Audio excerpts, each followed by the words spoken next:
Masalah bismillah dalam Fatihah 3 mazhab. Menurut pendapat mazhab Hanafi, Hanafi, Maliki, Syafi'i, Hambali.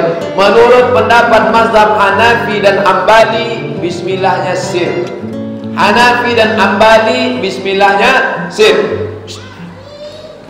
Alhamdulillahirabbil alamin. Itu Hanafi dengan Hambali. Sedangkan mazhab Syafi'i, bismillahnya jahar. Bismillahirrahmanirrahim. Sedangkan Maliki tak baca bismillah sama sekali.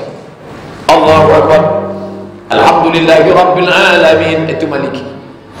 Nah, kalau saya masuk ke masjid ini, mazhab apa yang saya pakai? Asia Tenggara ini, Thailand Selatan, Moro, Filipina, ini mayoritas Syafi'i. Syekh Abdurrahman Sudais, Imam Masjidil Haram, datang ke Masjid Istiqlal. Kita tahu Syekh Abdurrahman Sudais Hambali, dia orang Saudi Arabia. Dia tak baca bismillahnya sir.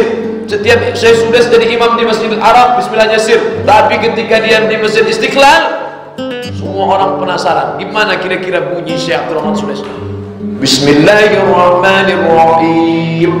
Jangan menimbulkan fitnah. Mayoritas Syafi'i pakai Syafi'i. Syekh Abdurrahman Sudais baca. Kemudian setelah turun Bismillahirrahmanirrahim ini, maka kaitan dengan Al-Fatihah, Nabi pun membacakannya dengan 4 cara tadi.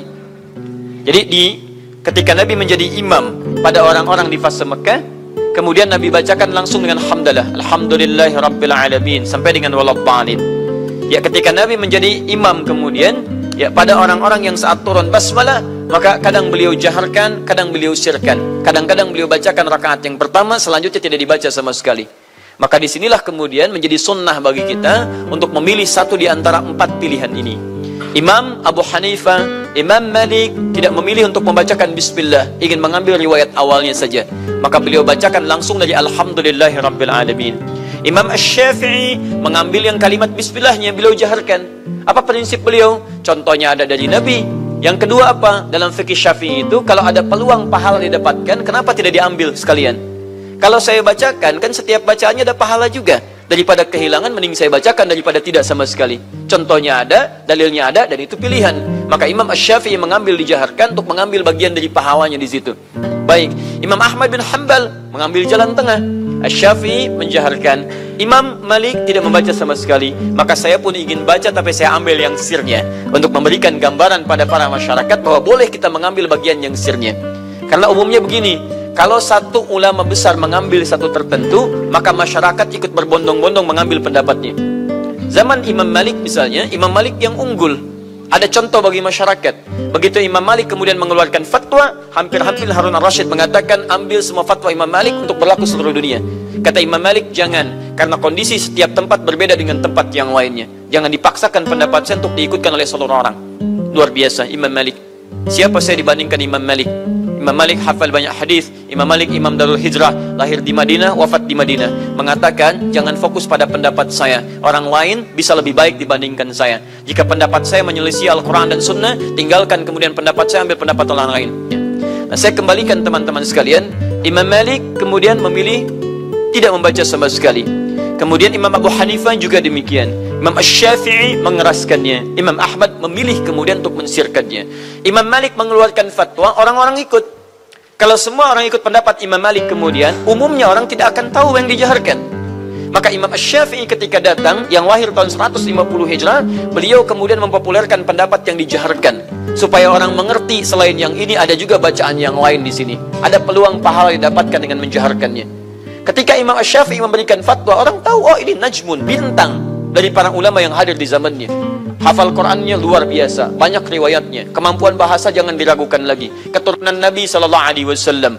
Kemudian hadisnya, antum jangan ragukan bagaimana hafalan hadis Imam Asy-Syafi'i. Fikihnya luar biasa.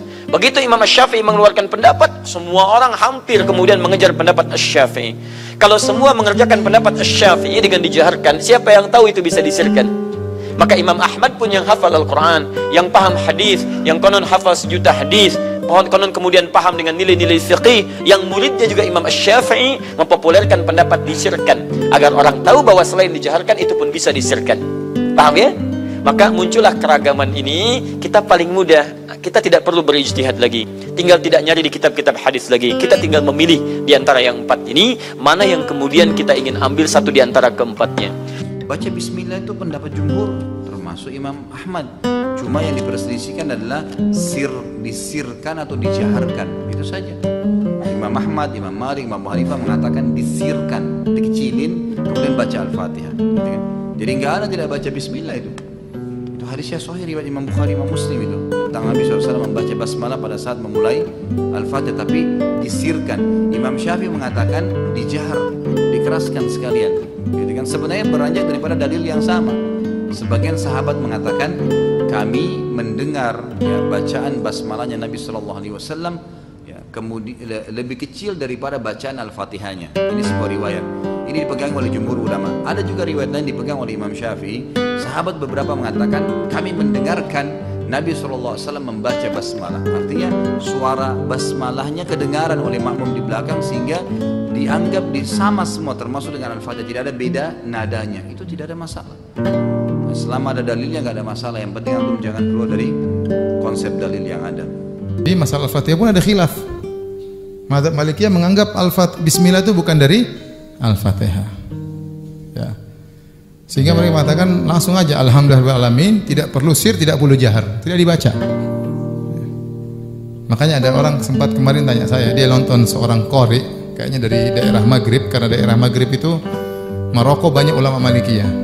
Dia lihat di YouTube ada orang qori, dia tanya sama saya, Ustaz, saya heran lihat ada seorang qori di YouTube, dia baca langsung Alhamdulillahirabbil alamin waladdallin amin. Setelah itu dia mau baca surat, dia baca Bismillahirrahmanirrahim wadduha. Loh, aneh. Habis Al-Fatihah mau baca wadduha, baca bismillah. Sebelum baca Al-Fatihah tidak pakai bismillah. Jawabannya itu mazhab Malikiyah memang. Paham? Tidak perlu baca bismillah karena bismillah bukan termasuk dari surat Al-Fatihah. Membaca bismillah untuk surat berikutnya sebagai pemisah antara surat yang satu dengan surat yang lainnya. Paham? Mazhab. Kemudian mazhab yang lain, mazhab Syafi'iyah dijaharkan Bismillahirrahmanirrahim Alhamdulillahirabbil alamin. Mazhab yang lain bismillah sirkan. Bismillah. Alhamdulillahirabbil alamin. Bismillahnya disirkan. Mana yang lebih kuat? Wallahu a'lam bishawab. Ini lebih kuat ya. Ini tidak ada sesat menyesatkan, tidak ada sah tidak sah ya. Ini masalah mana yang lebih afdal. Ya, mana yang lebih afdal. Dalilnya apa? Dalil pertama hadis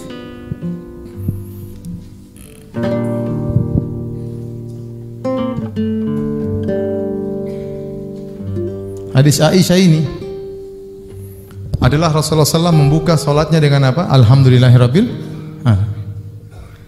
Ulama Syafi'iyah mengatakan apa? Maksudnya membuka Alhamdulillah, maksudnya Alhamdulillah itu adalah surat Al-Fatihah.